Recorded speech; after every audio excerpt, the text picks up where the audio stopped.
Hey everybody, Opinionated Cheapskate here. Thought I would do a little review of this new Sportsman's Guide, supposedly backpacking TeePee tent. Sportsman's Guide is really blowing these things out. I think this thing is going for like $32, I think I paid for it. $36, something like that. It was under $40, which for any kind of remotely decent tent is a crazy cheap price. I thought it was just a very cool design. I decided I don't necessarily need another tent, but I thought this one was just too cool and too cheap to pass up.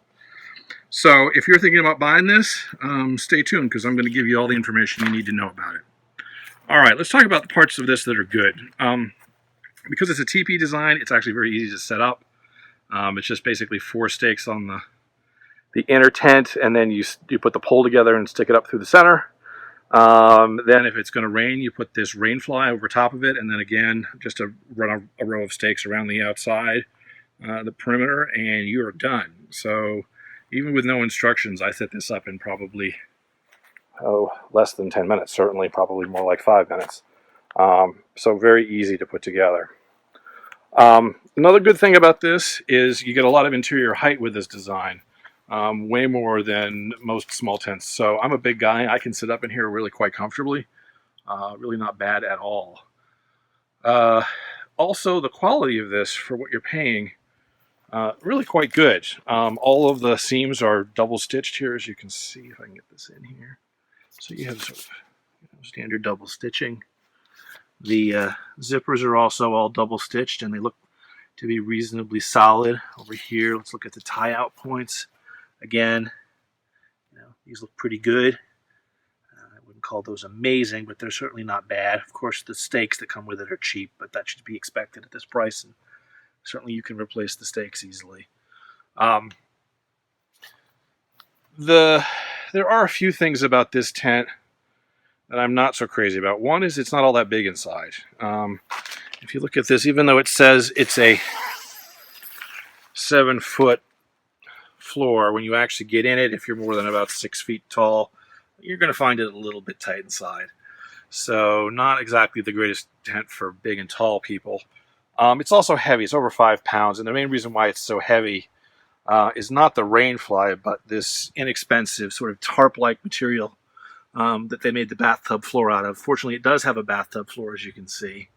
The bathtub doesn't go as high as I would like to see, but at least the design is the correct one.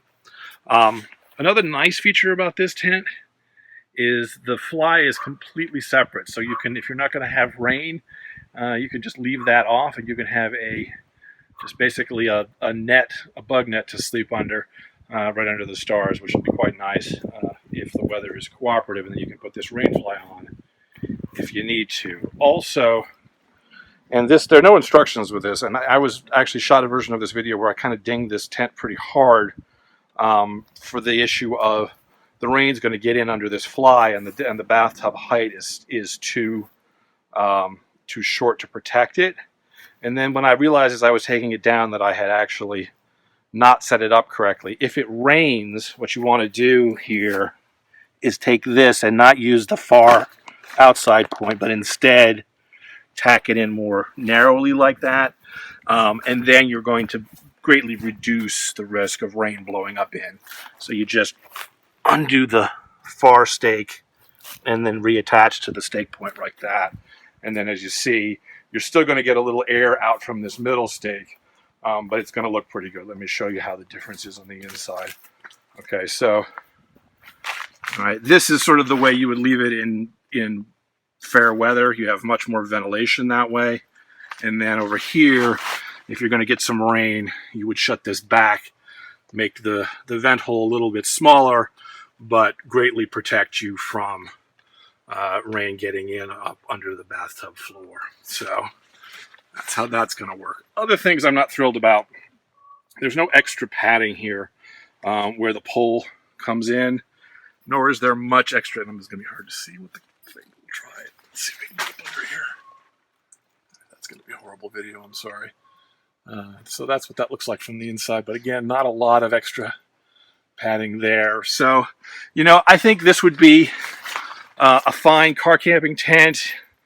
For maybe an overnight backpacking. It's a little heavy. Just recognize you could spend a bunch more money and get a lighter tent, but if money is dear and you're willing to lug an extra 2 pounds or so, this thing I think would be okay. As I said, I think not so great for people who are over 6 feet tall. And I'm not sure about, a hurricane in this thing. It doesn't seem like the pole is all that strong.